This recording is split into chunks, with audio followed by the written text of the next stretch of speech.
La adolescente que mató a su padre. Y el juez la condenó a morir en prisión.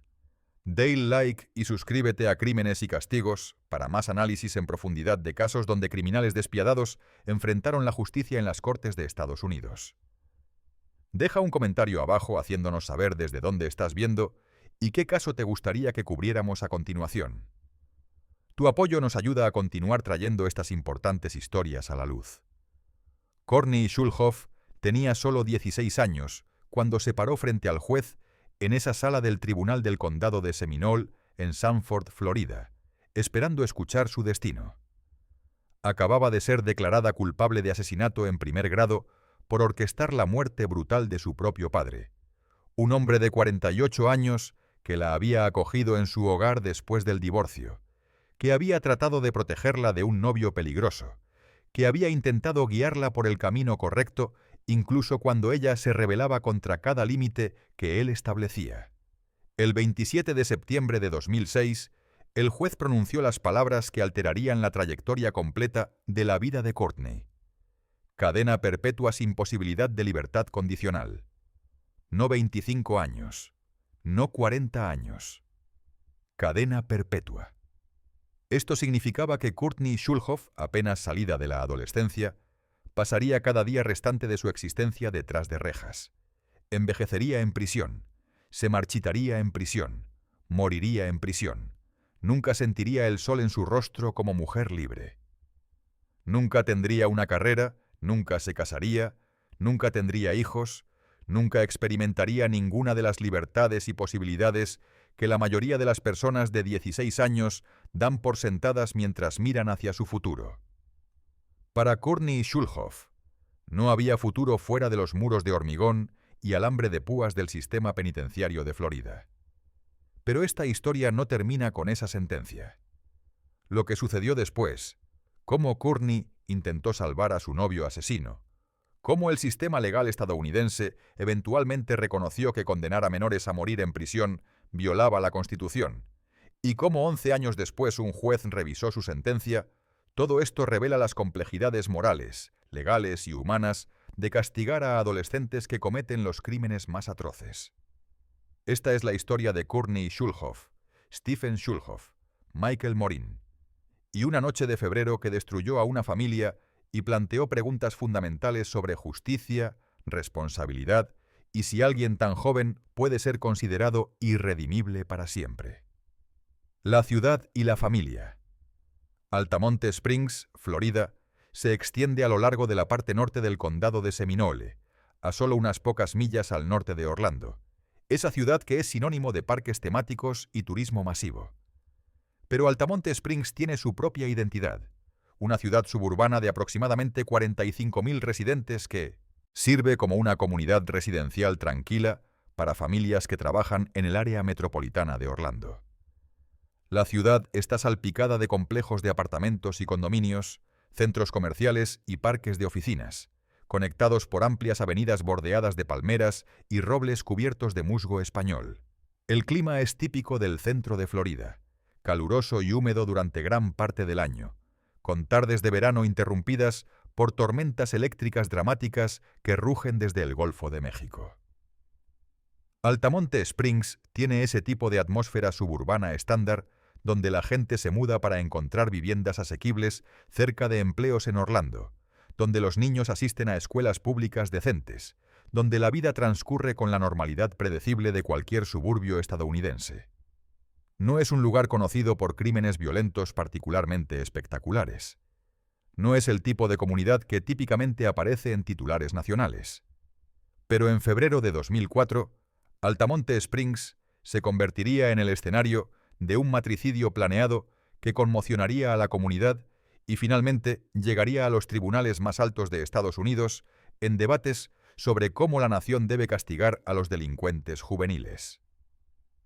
Stephen Schulhoff había vivido en Altamonte Springs durante años, estableciéndose en un apartamento en un complejo residencial tranquilo después de su divorcio. Stephen tenía 48 años en febrero de 2004, un hombre de mediana edad que había pasado por las dificultades que muchos hombres divorciados enfrentan, tratando de reconstruir una vida mientras mantenía una relación con su hija de su matrimonio terminado.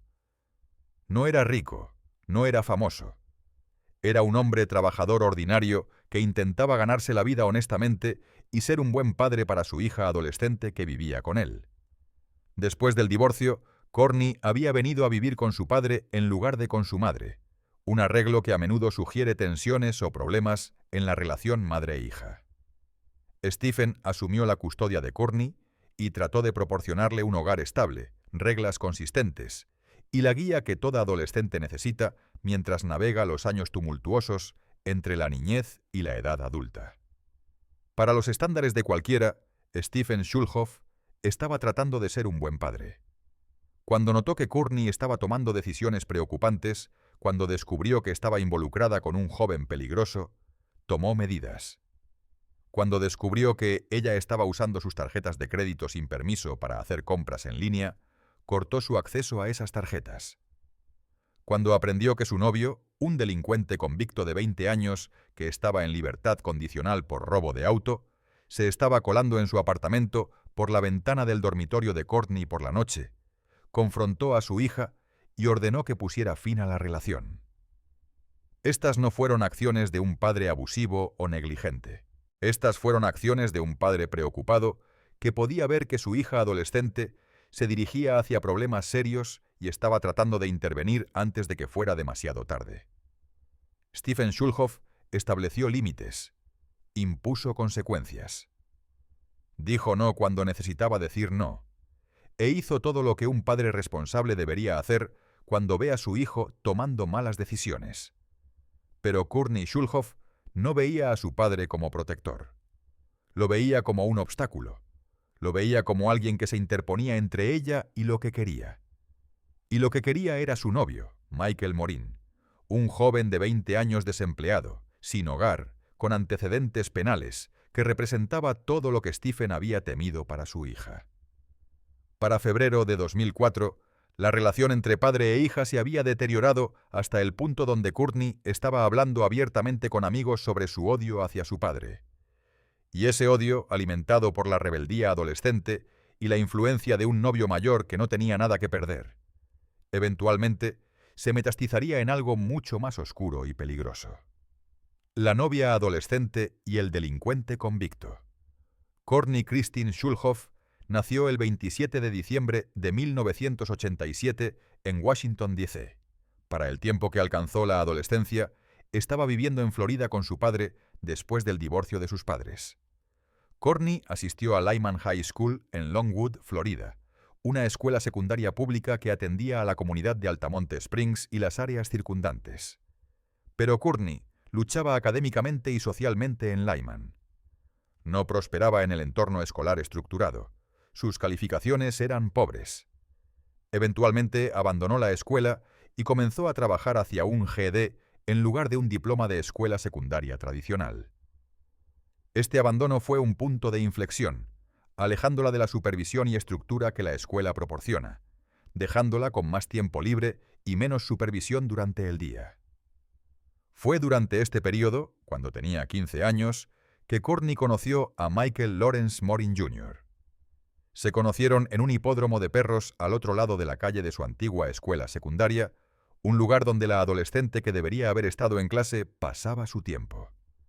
Michael Morin tenía 20 años en ese momento, 5 años mayor que Courtney, una diferencia de edad que habría levantado banderas rojas inmediatas para cualquier padre responsable. Morin no era simplemente mayor. Era un delincuente convicto actualmente en libertad condicional. Apenas había salido de la cárcel después de cumplir tiempo por robar el auto de su propio padre, un crimen que hablaba a volúmenes sobre su carácter y juicio. No tenía trabajo, no tenía hogar propio. Era en todos los sentidos exactamente el tipo de persona que un padre no querría que su hija adolescente estuviera cerca. Cuando Stephen Schulhoff se enteró de la relación entre su hija de 16 años y este delincuente de 20 años, hizo exactamente lo que cualquier padre haría. Le prohibió a Courtney ver a Morin. Le explicó por qué la relación era inapropiada y peligrosa. Estableció límites claros. Pero Courtney, como muchas adolescentes que creen que saben mejor que sus padres, ignoró sus instrucciones. Continuó viendo a Maureen en secreto, y Maureen, demostrando el tipo de desprecio por las reglas y límites que había caracterizado su vida, comenzó a colarse en el apartamento de Schulhoff por la ventana del dormitorio de Courtney por la noche. Los dos se encontraban en el dormitorio de Courtney mientras Stephen dormía, completamente ajeno al hecho de que había un adulto delincuente convicto escondido en el dormitorio de su hija adolescente. Durante semanas o meses, este patrón continuó. Courtney y Michael pasaban tiempo juntos en una estación de servicio local donde ella supuestamente le contaba sobre el abuso físico regular que sufría a manos de su padre. Estas alegaciones de abuso se convertirían en un punto central de controversia más tarde. Courtney las haría repetidamente. Maureen las citaría como motivación para sus acciones.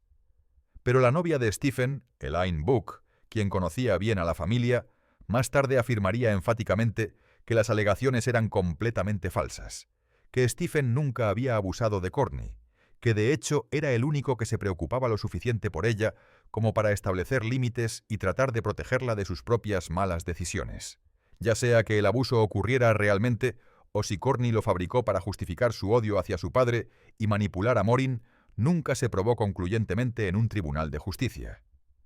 Lo que se sabe con certeza es que Courtney estaba construyendo una narrativa, diciéndole a Maureen una y otra vez que su padre era terrible, que su padre la lastimaba, que su padre necesitaba ser detenido.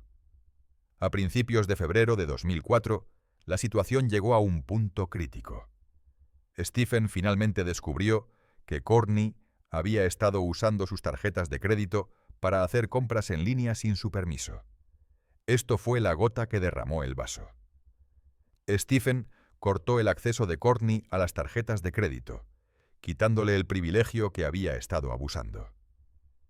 Para una adolescente que ya se sentía restringida por las reglas de su padre, que ya se resentía de su interferencia en su relación con Maureen, esto fue otro agravio, otra razón para odiarlo. Y según testigos que más tarde testificarían en el juicio, fue alrededor de este tiempo que Courtney y Michael comenzaron a hablar abiertamente sobre matar a Stephen Schulhoff. No eran conversaciones vagas o hipotéticas, eran discusiones de planificación, conversaciones sobre métodos y tiempos, conspiraciones para cometer asesinato. La noche del asesinato, la noche del 9 de febrero de 2004, supuestamente ocurrió otro incidente entre Stephen y Courtney. Según la historia que Courtney más tarde le contaría a la policía, su padre la golpeó ese domingo. Esto, afirmó, fue el evento desencadenante que la empujó de hablar sobre matar a su padre a realmente hacerlo. Ya sea que esto realmente ocurriera, o si fue otra mentira fabricada para justificar lo que estaba a punto de suceder, es imposible saber con certeza. Lo que se sabe es que en las primeras horas de la mañana del 10 de febrero de 2004, Courtney Schulhoff y Michael Maureen ejecutaron un plan que habían estado discutiendo durante semanas o posiblemente meses. Habían considerado diferentes métodos. Courtney le había dicho a la policía que inicialmente habían querido usar una pistola, pero no podían pagar una. Así que, en cambio, seleccionaron una herramienta diferente, algo que estaba fácilmente disponible, algo que no requería licencia ni registro, algo que podía comprarse en cualquier tienda deportiva sin levantar sospechas. Eligieron un bate de béisbol Louisville Slugger de aluminio, el tipo de bate que millones de estadounidenses tienen en sus garajes o armarios. Un artículo completamente inocente en la mayoría de los contextos, pero transformado en un arma letal por la intención detrás de su uso. La elección de arma era significativa. Un bate de béisbol requiere múltiples golpes para matar a alguien. No es como disparar una pistola donde puedes apretar un gatillo desde la distancia. Golpear a alguien hasta la muerte con un bate requiere estar cerca, requiere fuerza física sostenida, requiere continuar golpeando incluso cuando la víctima está sangrando e inconsciente. Es personal, es brutal, y es algo que no puede hacerse por accidente. El plan que Courtney y Michael desarrollaron era simple pero calculado. Esperarían hasta que Stephen estuviera profundamente dormido, vulnerable e indefenso en su cama. Courtney colocaría el bate de béisbol Louisville Slugger afuera de la puerta del dormitorio de su padre, posicionándolo donde Maureen pudiera agarrarlo fácilmente. Maureen entraría en el dormitorio, tomaría el bate y golpearía a Stephen Schulhoff hasta la muerte mientras dormía. Courtney no estaría en el apartamento cuando ocurriera el asesinato real, dándole negación plausible, permitiéndole afirmar que Maureen había actuado solo sin su conocimiento o consentimiento. Era el tipo de plan que podría haber sido ideado por dos personas que habían visto demasiados dramas criminales en televisión, que pensaban que eran más inteligentes que la policía, que creían que podían salirse con la suya con asesinato si solo eran lo suficientemente cuidadosos sobre los detalles. En las primeras horas de la mañana del 10 de febrero de 2004, ejecutaron su plan. Stephen Schulhoff estaba dormido en su cama, completamente ajeno al hecho de que su propia hija había orquestado su asesinato. Courtney colocó el bate de béisbol Louisville Slugger afuera de la puerta del dormitorio de su padre, exactamente como habían planeado. Luego dejó el apartamento, supuestamente para sacar a pasear al perro de su padre, dándose una coartada y alejándose físicamente de la escena del crimen. Michael Morin se quedó atrás. Según su propio testimonio posterior, agarró el bate de aluminio y entró en el dormitorio donde Stephen Schulhoff dormía. Lo que sucedió después fue violencia salvaje e implacable. Michael Morin golpeó a Stephen Schulhoff con el bate de béisbol una y otra vez. La autopsia y la escena del crimen revelarían más tarde la brutalidad completa del ataque. Stephen fue golpeado repetidamente en la cabeza y el cuerpo. El trauma fue masivo y fatal. No había evidencia de que Stephen hubiera tenido tiempo de defenderse o incluso de procesar completamente lo que estaba sucediendo antes de que los golpes lo dejaran inconsciente y luego muerto. Maureen más tarde afirmaría que se desmayó durante el ataque, que no tenía memoria de golpear realmente a Stephen, que lo siguiente que recordaba era estar de pie cubierto de sangre. Esta afirmación de pérdida de memoria conveniente se convertiría en parte de su defensa, una manera de distanciarse psicológicamente del acto brutal que había cometido. Pero la evidencia física no mentía.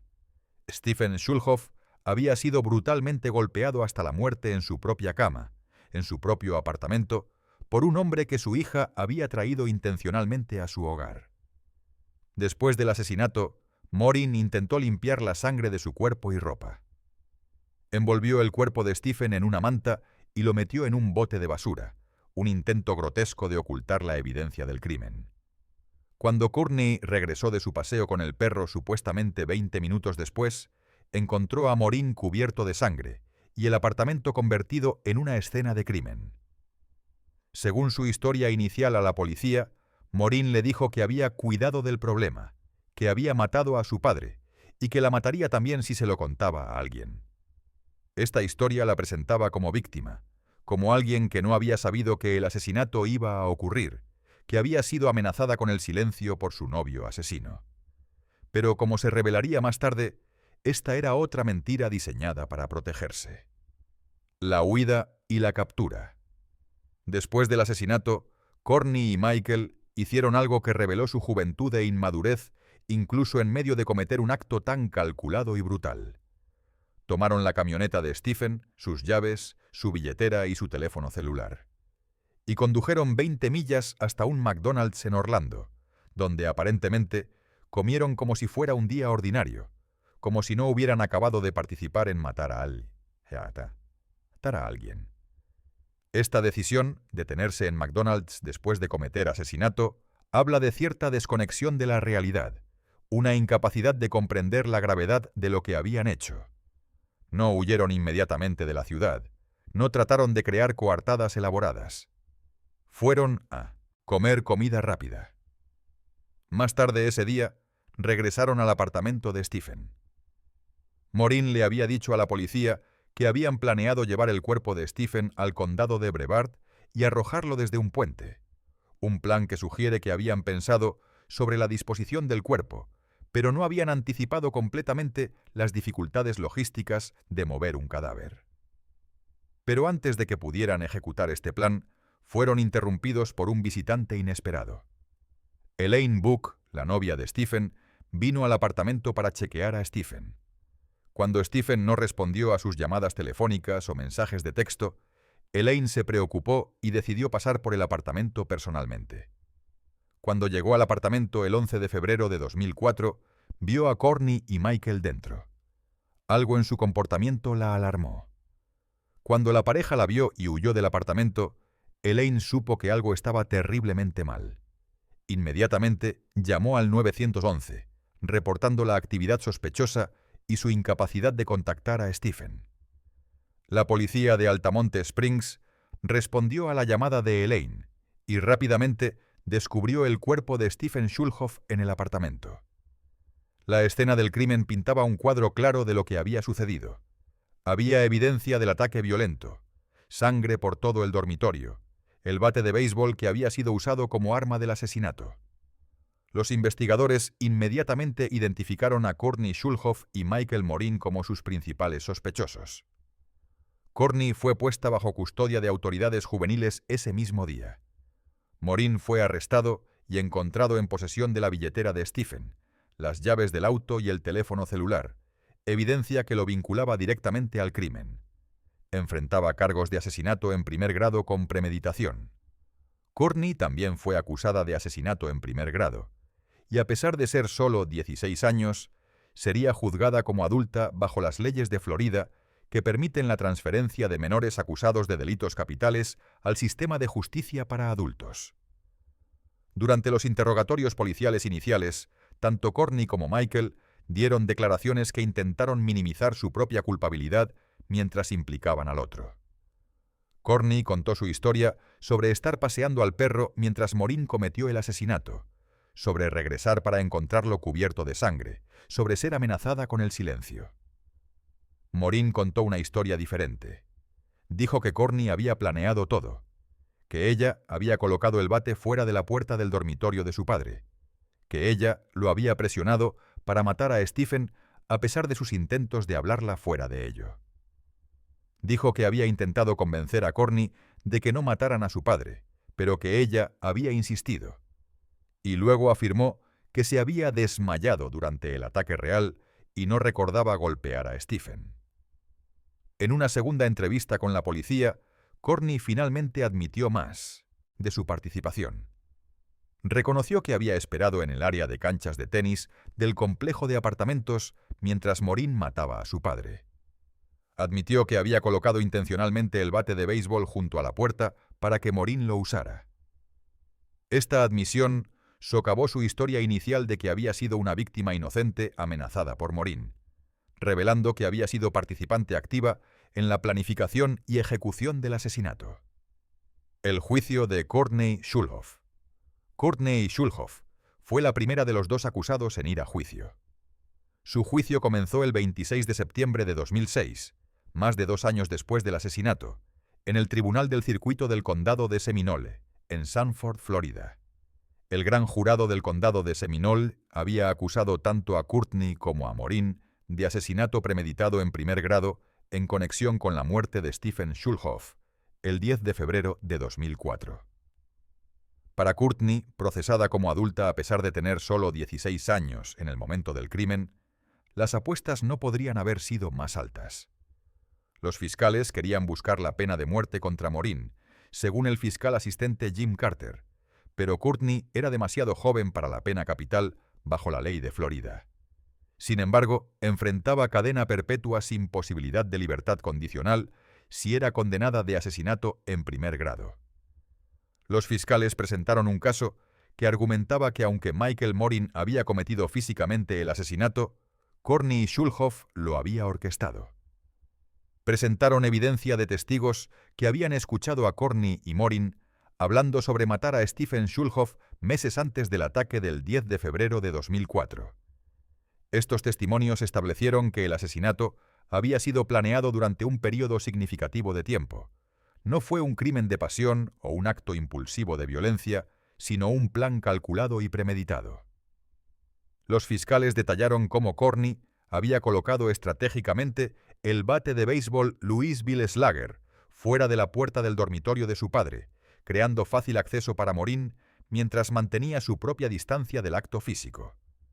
Argumentaron que Courtney se había posicionado deliberadamente fuera del apartamento durante el asesinato, creando lo que ella esperaba que fuera una coartada creíble. La motivación que los fiscales presentaron era una combinación de varios factores. Courtney estaba enojada porque su padre había cortado su acceso a sus tarjetas de crédito después de descubrir que las estaba usando sin permiso para compras en línea. Estaba resentida de que su padre no aprobara su relación con Michael Morin y había prohibido al novio mayor y delincuente convicto de verla. Y según las declaraciones que había hecho a Morin y otros, afirmaba que su padre la abusaba físicamente, aunque estas alegaciones serían más tarde disputadas por la novia de Stephen y nunca fueron probadas en Pomona. Tribunal. Los fiscales argumentaron que Courtney había manipulado a Morin, que había usado las alegaciones de abuso para trabajarlo emocionalmente, que había presentado matar a su padre como la solución a todos sus problemas. Y habían ido a un McDonald's después del asesinato, un detalle que los fiscales usaron para ilustrar la frialdad y falta de remordimiento que caracterizaba su comportamiento inmediatamente después del crimen. Courtney Schulhoff eligió no testificar en su propia defensa durante su juicio. Esta fue una decisión estratégica hecha por su equipo de defensa, probablemente porque sabían que las declaraciones previas de Courtney a la policía contenían inconsistencias y mentiras que serían destrozadas bajo interrogatorio. Al no testificar, Courtney evitó el riesgo de incriminarse aún más o de parecer no creíble ante el jurado. Pero esto también significaba que el jurado escuchó la versión de la Fiscalía de los eventos sin ningún contrapunto directo de la acusada. El juicio duró 6 días. El 27 de septiembre de 2006, el jurado regresó con su veredicto, culpable de asesinato en primer grado. Courtney Schulhoff, de 18 años en el momento de su condena, pero solo 16 cuando cometió el crimen, había sido declarada culpable del asesinato premeditado de su padre. La sentencia que conmovió a la nación. En Florida, como en muchos estados en ese momento, una condena por asesinato en primer grado, cuando el acusado era menor de 18 años, pero juzgado como adulto, llevaba una sentencia obligatoria de cadena perpetua sin posibilidad de libertad condicional. El juez no tenía discreción para imponer una sentencia menor. La ley era clara. Asesinato en primer grado significaba cadena perpetua, sin importar la edad del acusado en el momento del crimen. Esta fue una consecuencia no intencionada de las leyes de mano dura contra el crimen, que habían sido aprobadas en los años 90. Leyes diseñadas para parecer duras contra la delincuencia juvenil violenta, pero que resultaron en que adolescentes recibieran las mismas sentencias que adultos de toda la vida sin ninguna consideración de su juventud, inmadurez o capacidad de rehabilitación. El 27 de septiembre de 2006, el juez pronunció sentencia. Courtney Schulhoff fue sentenciada a cadena perpetua sin posibilidad de libertad condicional. Las palabras resonaron en la sala del tribunal. Cadena perpetua, sin posibilidad de libertad condicional. Esto significaba que Courtney pasaría cada día restante de su vida en prisión. Envejecería detrás de rejas.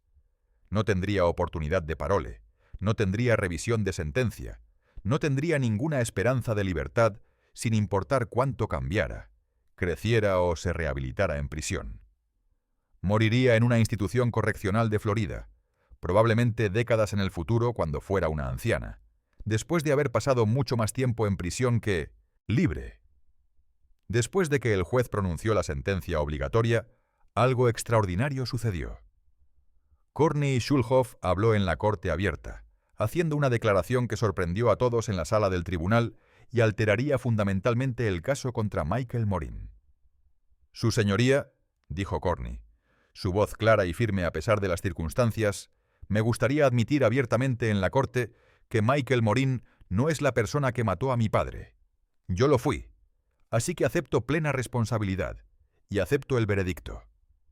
Estas palabras cayeron como una bomba en la sala del tribunal. ¿Estaba Courtney confesando que ella personalmente había golpeado a su padre hasta la muerte con el bate de béisbol? ¿Estaba mintiendo para proteger a Morin, tratando de salvarlo de la pena de muerte que enfrentaba en su próximo juicio? ¿Era esto remordimiento genuino o manipulación calculada? Los fiscales y los miembros de la familia de Stephen se miraron con incredulidad. El juez reconoció su declaración, pero no cambió la sentencia.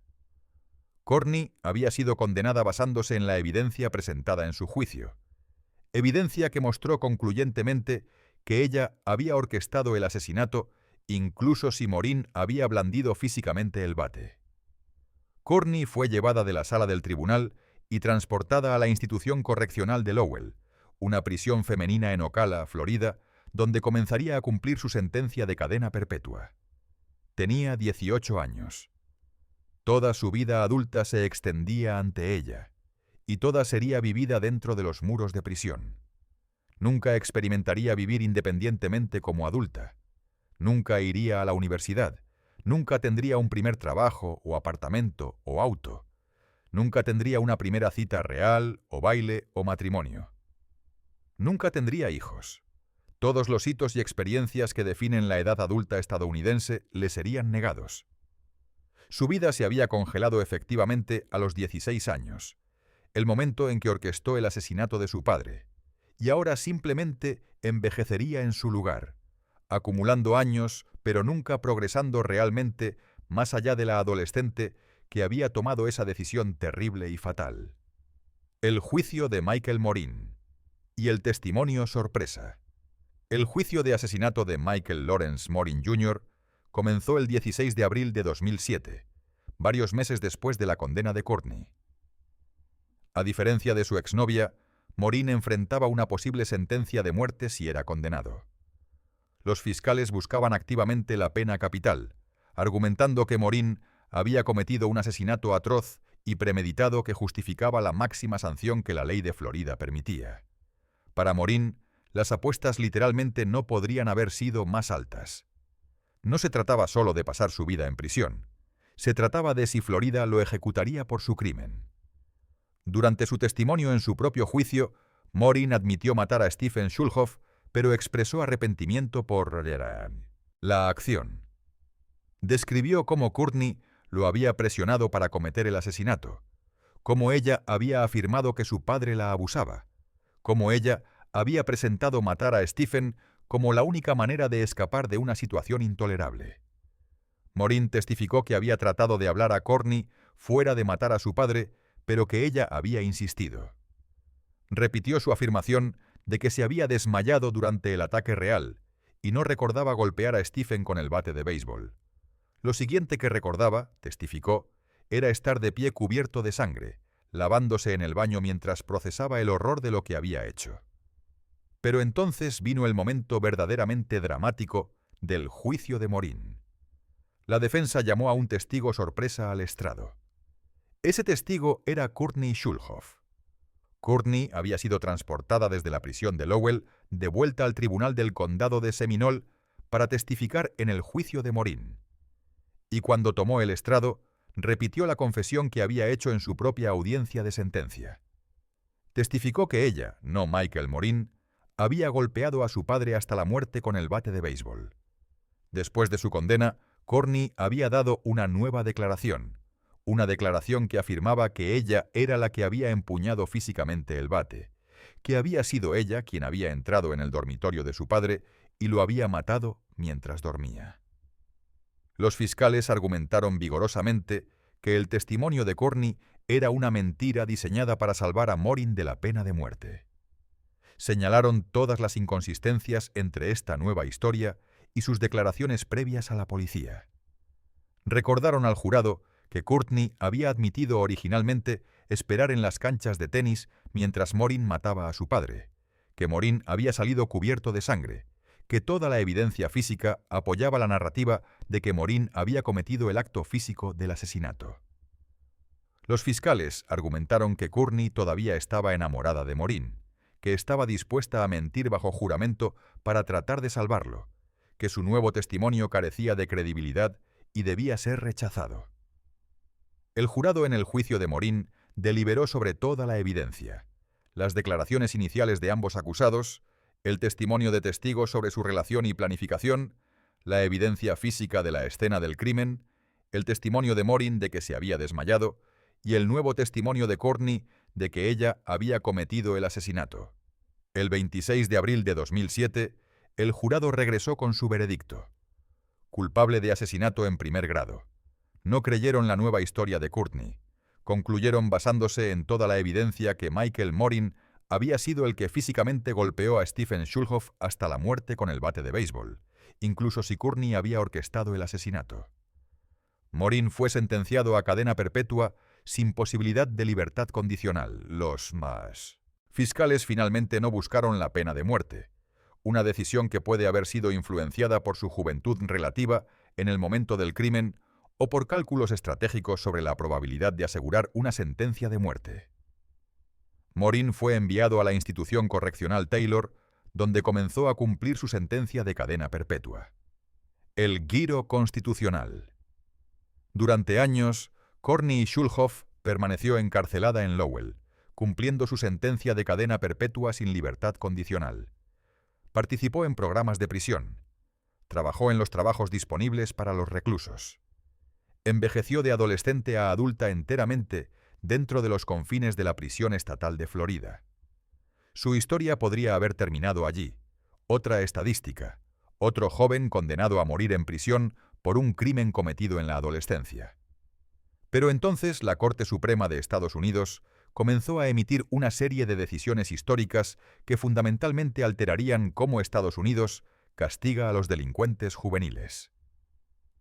En 2005, en Roper v. Simmons, la Corte Suprema dictaminó que la octava enmienda prohíbe la ejecución de acusados por delitos cometidos antes de cumplir 18 años. La Corte razonó que los adolescentes tienen cerebros que aún están en desarrollo, juicio inmaduro, y una mayor capacidad de cambio y rehabilitación que los adultos. 5 años después, en 2010, en Graham v. Florida, la Corte abolió las sentencias de cadena perpetua sin libertad condicional para delincuentes juveniles por crímenes distintos al asesinato. La Corte sostuvo que sentenciar a un menor a morir en prisión por un delito que no sea homicidio viola la prohibición de la octava enmienda contra castigos crueles e inusuales. Luego vino la decisión más significativa para el caso de Courtney. En 2012, en Miller v. Alabama, la Corte Suprema sostuvo que para personas menores de 18 años, las sentencias obligatorias de cadena perpetua sin libertad condicional violan la octava enmienda. Escribiendo para la mayoría, la jueza Kagan enfatizó que los jueces deben poder considerar las características de los acusados jóvenes para emitir una sentencia justa e individualizada. Aunque no excluimos la capacidad de un sentenciador de hacer ese juicio en casos de homicidio, escribió Kagan, requerimos que tome en cuenta cómo los niños son diferentes y cómo esas diferencias aconsejan contrasentenciarlos irrevocablemente a toda una vida en prisión. La decisión de Miller no prohibió categóricamente las sentencias de cadena perpetua sin libertad condicional para menores, pero exigió que los jueces consideraran la juventud e inmadurez del delincuente antes de alcanzar esa decisión. Las sentencias obligatorias que automáticamente imponían cadena perpetua sin libertad condicional, sin consideración individualizada, violaban la Constitución. En 2016, la Corte Suprema sostuvo que la decisión de Miller se aplicaba retroactivamente a prisioneros que habían sido sentenciados antes de la decisión. Esto significaba que cientos de personas en todo Estados Unidos que habían sido sentenciadas como menores a cadena perpetua obligatoria sin libertad condicional ahora tenían derecho a nuevas audiencias de sentencia donde los jueces considerarían su juventud y las circunstancias de sus crímenes. Courtney Schulhoff era una de estas personas. Había sido sentenciada bajo el régimen de sentencia obligatoria de Florida que la ley Miller había declarado inconstitucional. Tenía derecho a una nueva audiencia de sentencia. La resentencia. El 30 de marzo de 2017, más de una década después de ser originalmente sentenciada a cadena perpetua sin libertad condicional, Courtney Schulhoff regresó al tribunal para una audiencia de resentencia. Ahora tenía 29 años, habiendo pasado más de 13 años en prisión desde su arresto en febrero de 2004. Había pasado toda su edad adulta detrás de rejas. El tribunal tuvo que realizar el tipo de análisis individualizado que Miller requería, considerando la edad de Courtney en el momento del crimen, sus circunstancias familiares y de vida, su nivel de participación en el asesinato, su capacidad de rehabilitación y si representaba el tipo raro de delincuente juvenil que merece ser sentenciado a cadena perpetua sin libertad condicional. Los fiscales argumentaron que el crimen de Courtney había sido calculado y premeditado, que había orquestado el asesinato de su propio padre durante un período de semanas o meses, que había mostrado frialdad e insensibilidad después al ir a McDonald's. Argumentaron que aunque era joven, había demostrado el tipo de premeditación y falta de remordimiento que justificaba una sentencia severa. La defensa argumentó que Courtney había estado bajo la influencia de Michael Morin, un hombre mayor que la había manipulado. Señalaron su corta edad, su inmadurez y el hecho de que su cerebro aún estaba desarrollándose cuando cometió el crimen. Argumentaron que 13 años en prisión había demostrado su capacidad de rehabilitación, que había participado en programas de prisión, que merecía alguna esperanza de eventual libertad. El juez consideró todos estos factores y emitió una nueva sentencia. 40 años en prisión. Esta no fue una orden de liberación. Courtney no saldría de prisión pronto. Con crédito por el tiempo ya cumplido desde su arresto en febrero de 2004, había completado más de 13 años de la sentencia. Bajo la ley de Florida para condenas de asesinato en primer grado, generalmente debe cumplirse un mínimo de 25 años antes de la elegibilidad para libertad condicional. Esto significaba que Courtney se volvería elegible para revisión de libertad condicional en 2038 o 2039, cuando tendría 51 o 52 años. La elegibilidad para libertad condicional no garantiza la liberación. La Junta de Libertad Condicional de Florida tendría que revisar su caso, considerar su conducta en prisión, evaluar si representa un riesgo para la seguridad pública y decidir si otorgarle libertad condicional o requerirle que cumpla tiempo adicional. La nueva sentencia representó un cambio dramático de la sentencia de cadena perpetua sin libertad condicional que Courtney había recibido originalmente. En lugar de morir en prisión, ahora tenía al menos una posibilidad teórica de libertad si demostraba rehabilitación y si la Junta de Libertad Condicional determinaba que ya no representaba una amenaza. Pero también significaba que pasaría al menos 35 años de su vida en prisión por un crimen que cometió cuando tenía 16 años. Perdería toda su juventud adulta detrás de rejas. Para el momento en que pudiera ser potencialmente liberada, sería una mujer de mediana edad que había pasado más de 3 décadas en institución, con pocas habilidades laborales, sin educación más allá del nivel de GD, sin conexiones familiares fuertes, enfrentando los enormes desafíos que todos los exconvictos enfrentan al tratar de reintegrarse en la sociedad. Reflexiones finales. El caso de Courtney Schulhoff plantea algunas de las preguntas más difíciles que enfrentan los sistemas de justicia criminal. ¿Cómo deben las sociedades responder cuando los niños cometen crímenes atroces? ¿Son los adolescentes fundamentalmente diferentes de los adultos en formas que deberían afectar cómo los castigamos? ¿Puede alguien que comete asesinato a los 16 años ser rehabilitado? ¿O hay ciertos crímenes que demuestran tal depravación que incluso un niño que los comete merece pasar el resto de su vida en prisión? No hay respuestas fáciles a estas preguntas, como lo demuestran los múltiples cambios en cómo el sistema legal manejó el caso de Courtney a lo largo de 13 años.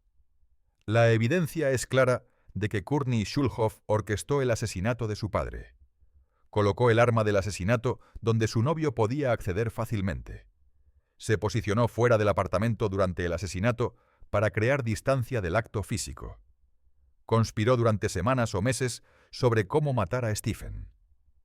Y después del asesinato, fue con Morin a McDonald's, mostrando una falta de remordimiento o comprensión de la gravedad de lo que había hecho. Estos hechos sugieren premeditación, planificación y cierto nivel de sofisticación criminal que va más allá de un acto juvenil impulsivo. Pero también es cierto que Courtney era solo 16 años. Su cerebro aún estaba desarrollándose, particularmente las partes responsables del control de impulsos, consideración de consecuencias a largo plazo y juicio maduro. Estaba bajo la influencia de un novio mayor con antecedentes criminales que puede haberla manipulado o alentado.